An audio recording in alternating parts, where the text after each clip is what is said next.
starting off, when did you become a Bills fan, or how did you become one? Because you're from Long Island originally? Yeah, I grew up on Long Island. My dad is from Central New York. He's from the Utica area, so he was a big Bills fan dating back to the AFL days, and I inherited that from him. So I'm a kid growing up on Long Island in the middle of Jets and Giants territory. The Jets stunk at the time. What else is new? But the Giants, of course, were great. So I had so many rivalries with friends of mine, and it was neat. It was unique. I'm a big Syracuse fan too, so I kind of have the upstate connection. But I wear it as a badge of honor, that's for sure. I know a lot of Bills Mafia are happy you're a member of the team. But for you, what do you make of kind of the moves that this Bills team has made so far in the offseason, signing a guy like Stephon Diggs, having some free agent additions as well? What do you kind of make of what they've done so far? Yeah, Jenna, great question. I mean, listen, obviously Diggs is the headline move. And I've read a lot of things from other unnamed front office people in these articles where they say, boy, the Bills got robbed. They gave up too much. Well, look, there comes a point in time where you've got to make a move. And I feel like being a playoff team a year ago, we're at that point. I mean, listen, how long has it been since we've made moves like these, right? Since we've gone out and gotten a star guy. So you got to give up to get. As everyone knows, Diggs is under contract for a while. He's got a very reasonable rate. He is a superstar player, and I don't think that there's anyone that they were going to take with that first-round pick that was going to be as productive as he is. Now, can he be a diva at times? It seemed like that was the case a little bit in Minnesota, but if a lot of players like to be in Buffalo, and I hope that he adopts that as well, and I hope the offense is even better because not only is Diggs going to be better and is Josh Allen going to be better, but Cole Beasley and John Brown are going to be even that much better. So I think it gives us a totally different dimension. For you, and you kind of touched on it, your impressions of Josh Allen moving forward, maybe from year one to year two to now everybody's talking about this is a big year for Josh. What have your impressions been of him? Look, I think he's embraced the community from day one. I mean, it was funny. I had a chance to interview him before the draft. It wasn't in person. It was sort of like what this is here. And he's such a likable guy, as I know that both of you know really well. And the fan base has found that out too. And that's a big part of it for a town like Buffalo, where it is such a local community, despite how big the fan base and region actually is. So there's that component. We've seen, I know people like to call it the good Josh and the bad Josh. And, I guess that's part of the development, right? Like, it's so rare anymore, although we've come to expect it, that someone will come in from college to the NFL and be an immediate star right away. There's a developmental process. I think he's shown that he can take a step from year one to year two. Clearly, there's got to be continued progress. It's got to happen. And there's no more, well, he doesn't have the receivers around him or doesn't quite have the line. That's all taken care of. So it's a huge year for him. He's played really well. He helped get us to the playoffs last year. I think he's answered what's been asked of him so far, but clearly now it's time to take the next step. All right, I want to ask about another QB, Tom Brady, leaving New England. What was your reaction to that? I know there were some whispers of it happening, and then what kind of was the reaction from ESPN inside the building, knowing that Brady was going to the Bucs? Stunning, right? I mean, I think that there were some people initially who thought this might happen. And then it was kind of like, no, he's not leaving New England. They're never going to let him go. And then there were the reports that, hey, there's really a lot of traction here to this. But I don't know that any of us thought it would have been the Buccaneers. I mean, my wife is from the Tampa Clearwater area, and she's like, no way, he's not going to the Bucs. And yet, lo and behold, there he is. It's a franchise-changing move for them. It's a stunning move for the NFL. I told my wife, get ready for a lot of nationally televised Bucs games next year. That's going to happen. It's stunning. There's a part of me, guys, that almost wanted him to stay in New England so we could beat Brady in New England. But you know what? We don't have to worry about him anymore, so that's not a bad second prize. You talked about, growing up. You've been through it, with your dad and growing up, and that they've kind of, since Brady for the last 20 years, has kind of just dominated the division. To see him now leave and to see, Buffalo coming up, and a lot of people think, while New England's still the favorite right now, and Brandon Beane even said, because of Bill Belichick, they're still going to be the team to beat. What does it feel like heading into this year with the division without Tom Brady? It's as winnable as it's been since before Tom Brady took the field, when Drew Bledsoe got hurt. I mean, Dan, the run that they have had with him. I mean, we all know about the Super Bowls, and we all know about the AFC Championship game appearances. Think about what he did head-to-head against the Bills.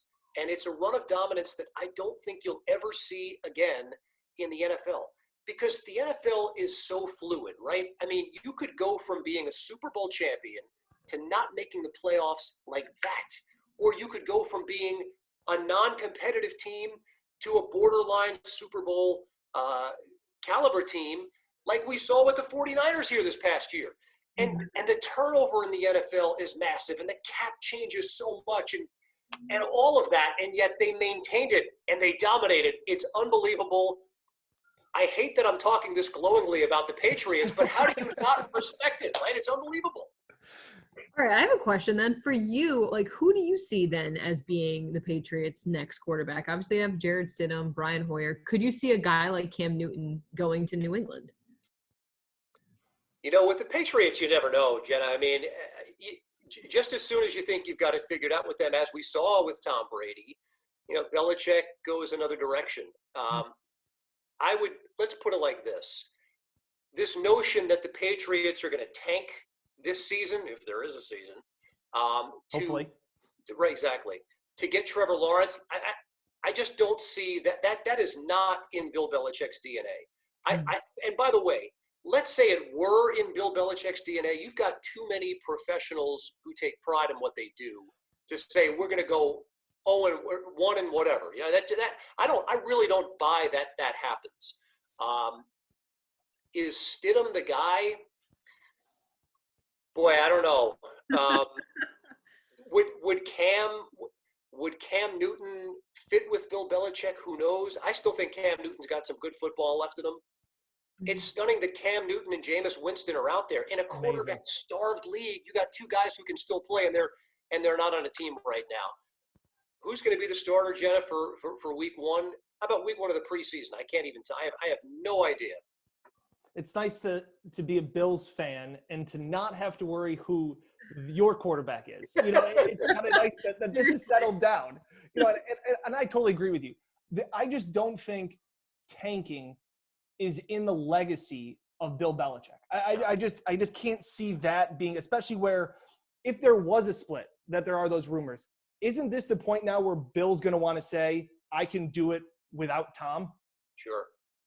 I mean, I think for sure. And by the way, I think Brady is equally motivated, if not even more so. And how they put things together in Tampa Bay remains to be seen. I can't imagine that there aren't more guys who are going to say, hey, you know what, I'd like to play with Tom Brady. Right. A, to say that I played with Tom Brady. B, because he's going to make me better by being in the locker room and on the same field with me. But you're right. I mean, listen, there are – make no mistake about it, and you've got to have an ego, but there are Titanic-sized egos here and two of the best competitors in the history of sports, Belichick and Brady. So you're right. I'd be awfully surprised to see them, just pull the carpet out from underneath everybody and say we're going to go 1-15 on the off chance that we might get Trevor Lawrence and that he might be the next big thing.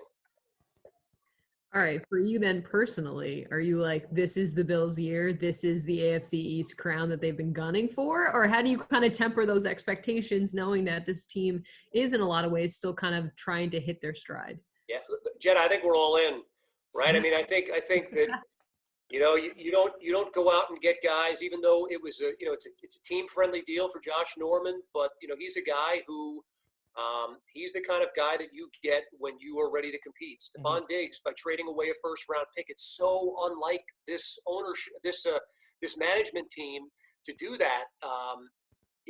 But you better believe that we are the team that everyone's going to be gunning for in the division. I think the Patriots included. I think the Bills go into this season the team to beat in the AFC East, and if they don't win the division, it's a disappointment. And I mean, I firmly believe that. That's a lot of pressure to put on this team. But guess what?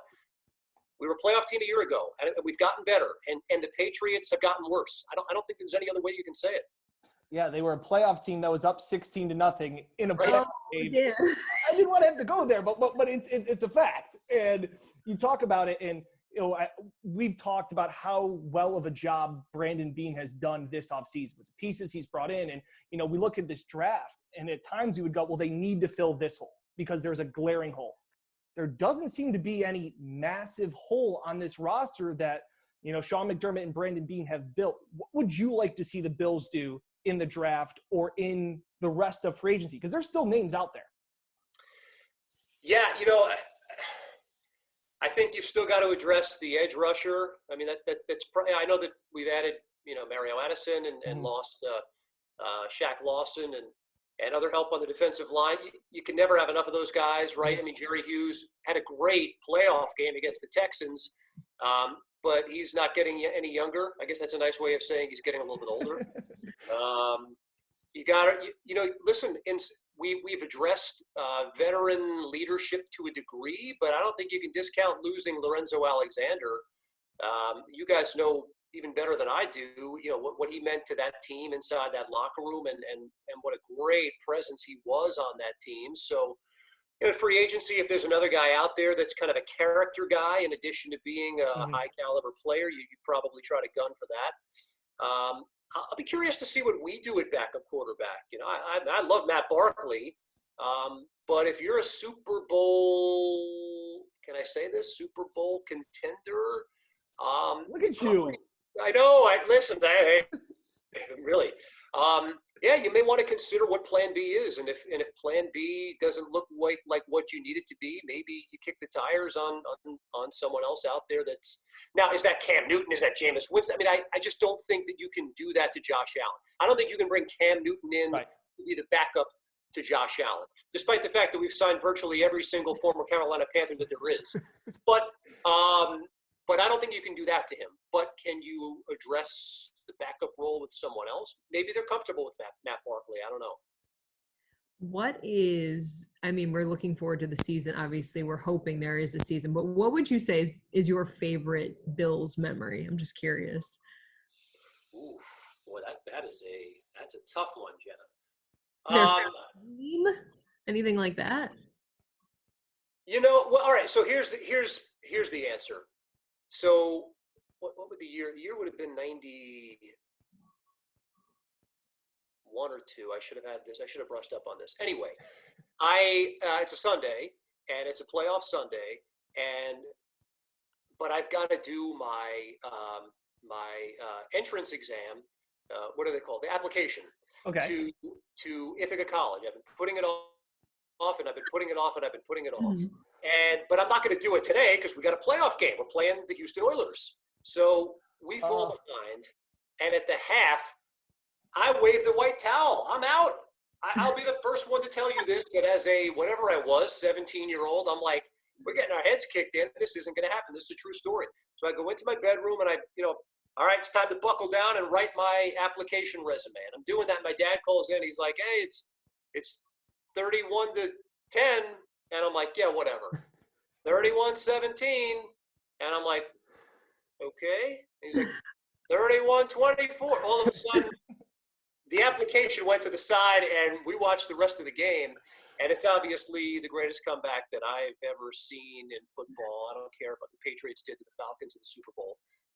So that's probably the number one memory. Guys, you're going to be shocked to know this. I've been to one Bills game in Buffalo, and it was a couple of years ago with my brother. I know, Long Island guy, and I work every weekend now. It's true. I get that. I've been to games on the road. I've seen us play on the road quite a few times, Tampa Bay, Arizona, obviously New York at the Meadowlands. So, but going to New Era Field for the first time is up there too. And there's so many great memories that I have as watching the team on TV over the years. But those are probably the two that stand out. So the Bills came back to win, and you got into Ithaca. So it was so you're golden. Right. So what was the bigger upset? Is that what you're asking? Yeah, maybe. What was more surprising? Your words, not his. Right. The fact that any school wanted me, that's the surprise. No, Yeah, look, I mean, it was. You're right. It did wind up working out, but and boy, it was so. I mean, you guys know it's great. I mean, we're all fans now, but when you're a kid, it means so much to you. And I am I'm the complete outlier in my hometown. I'm the Bills fan in town, kind of like I am at ESPN.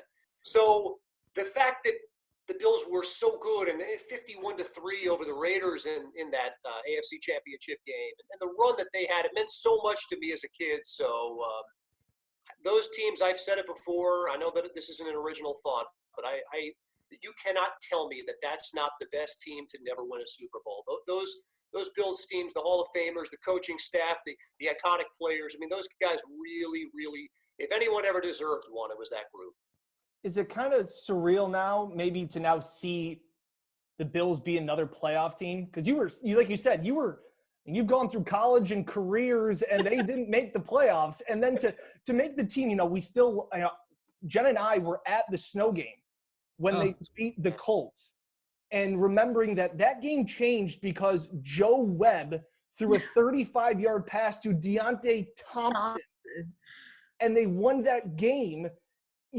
Is it kind of crazy to think, you just mentioned that team to go to 4 straight Super Bowls was the most talented. It seemed like in 2016 they weren't the most talented team, or 2017, and to break that drought, was it just kind of crazy to see two ends of the extreme? There's no question. I mean, and you're right. I mean, that team, boy, that was not a terribly talented team. And I've described this to people like this, like, for the better part of 2 decades, all of the breaks went against us. I mean, Nothing went our way. Trading up to get guys. If you want me to name Sammy Watkins or J.P. Lossman or Aaron Maben, swinging and whiffing on so many high draft picks, or breaks not going your way in free agency, or going your way in free agency and then they don't work out, and losing heartbreaking games, and being in 7 and 9 purgatory, good enough but not good enough for so long. And then it all sort of, in that 1 year, especially in week 17, all kind of came together to fit. It's a turning point. There's no question about it. And but you're right. I mean, that team probably backed its way into the playoffs. That's why this year to me was so much more gratifying, because we deserved to be in the playoffs. There was no question about it. And as difficult as blowing a 16-0 lead in the playoffs was and is, the blow was softened by knowing that we're going in this direction and not kind of going in this direction. Good point. Absolutely. Kevin, thank you so much for your time. We really, really appreciate it. I want to make sure that you and your family are doing well. So we thank you. And we will have this posted on buffaloplus.com. And make sure to check out Kevin on ESPN as well. Thank you, Kevin. All right, Jen and Dan, thank you so much, guys. Be safe.